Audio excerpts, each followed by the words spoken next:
Hey everyone, so my presentation this week is on intergenerational programming. So first off, as defined by the National Council on Aging, intergenerational programming is defined as activities or programs that increase cooperation, interaction, or exchange between any two generations. It involves the sharing of skills, knowledge, or experience between the old and the young. So society, just obviously, over the years, medical advances have been made to increase health, and due to these advances in health and the shifting of work roles from non-industrial occupations to more like office jobs, people tend to live longer, so there's been an increase in these intergenerational relationships. So now, when previously kids' grandparents were passing away, now they're living longer, and people are even living long enough to see their great-grandkids and form relationships with them.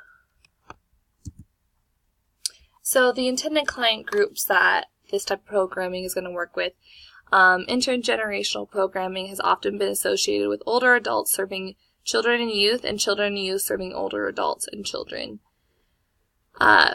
Older adults and children, youth, and older adults serving together. So it really involves older adults, children, youth, really people of any age, just different generations working together to serve each other or working together to serve others. This programming can be an important foundation for empowering individuals and their families. Intergenerational programming will continue to increase in importance as individuals today are living longer than ever before.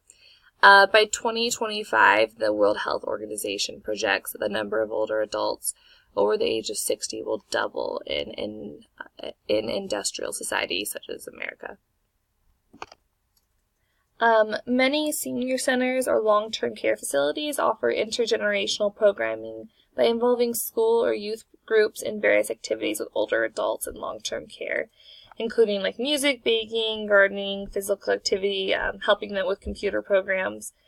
And many of these programs involve children and youth, but some have expanded to include college-age adults and emerging adults as well. So next off, we're going to talk about grandparenting. Recent research has identified the importance of collaboration among families in enhancing the success of intergenerational programs. So more adults in industrial societies today are experiencing grandparenting and great-grandparenting, as we talked about earlier, just because they're simply living longer because of advances in health. It also is important to be aware, when talking about grandparenting, of what each cohort or what each group's perception of grandparenting is. So for different cultures and different groups of people, the role of a grandparent in a grandchild's life may be very different for us than it is in another culture. TR practitioners and professionals can use this intergenerational programming as an opportunity for grandparents to develop and maintain this adult relationship and share in their grandchildren's transition from adulthood, marriage, and parenthood. So grandparenting doesn't always just involve having an influence on the life of their grandchild when they're actually a child. It can extend into their adulthood as well. So next, these are just some basic premises that were outlined in the Stembo and Wardlaw book about intergenerational programming.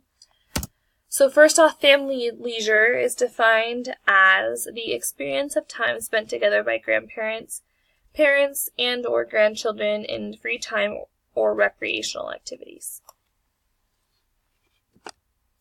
So regarding family leisure, research has been shown that there are a lot of benefits to establishing expectations and norms when it comes to family leisure, of like what the expectations are of how much time people are going to spend with their family, what activities their family is invited to or expected to spend together.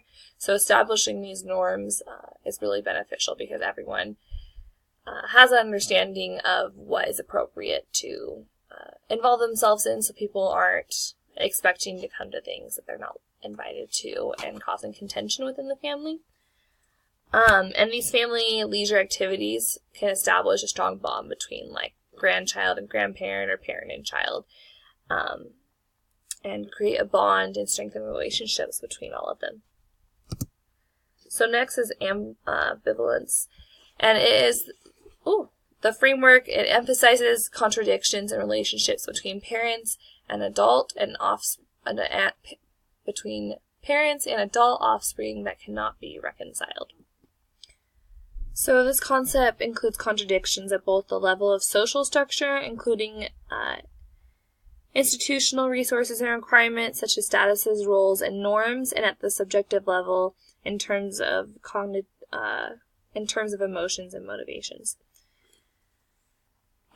So it was found that family leisure among grandparents and grandchildren was simultaneously consensual and conflicting. So grandparents and adult children discuss the benefits of family leisure and the relationships that can be developed, and like the close relationships between grandparents and grandchildren, but at the same time, the grandparents and grandchildren experience conflict, most notably the challenge of reconciling normative expectations about the need for grandparents and grandchildren to spend time together with the emerging social trends valuing individual independence and personal fulfillment. So there's kind of a conflict between how much time people should spend with their grandparents and family and how much independence they need. So next off is intergenerational stake.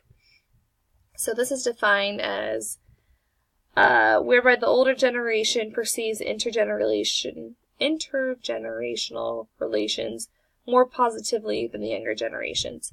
So it's just kind of talking about how sometimes the grandparents and older individuals perceive these relationships as more beneficial and more positive than the younger generation does.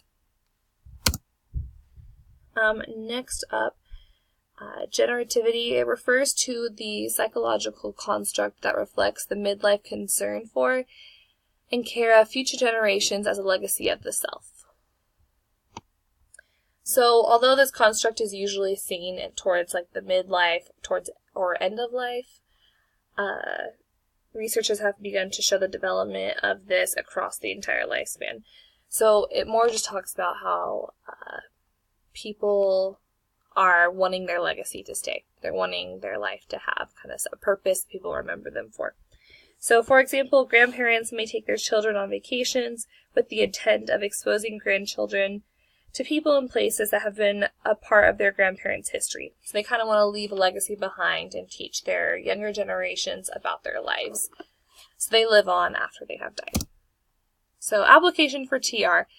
Intergenerational interaction has shown an increase in life satisfaction, self-esteem, and increased knowledge of values, skills, and culture of the other generation.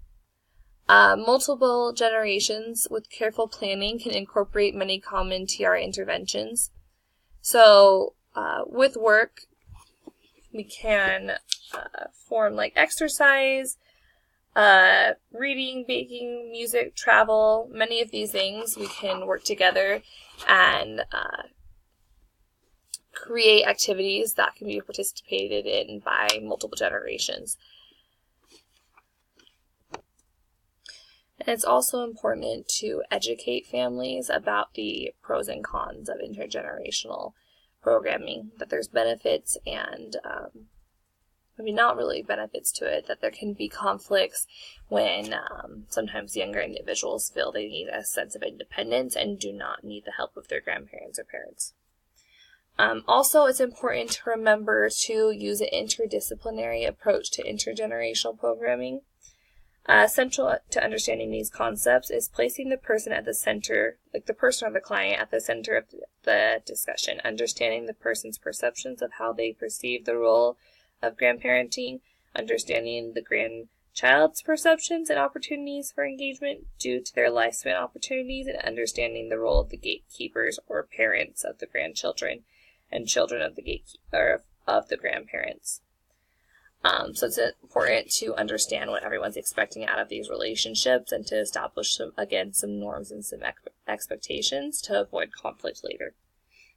And it's also important to understand that the TR professionals do not work solely on this, that there is a whole treatment team involving social workers, occupational therapists, physical therapists, geriatricians, park planners, nurses, doctors. So all these people in the treatment team are going to work together when planning these activities to ensure that everyone is working safely and all the precautions that need to be taken are taken, especially when it comes to the older generation participating, because many times they have like health concerns that need to be addressed before an activity can be fully executed. So in conclusion, these are all my references that I used for this presentation. So if you guys have any questions, feel free to leave them in the comments below. Thanks.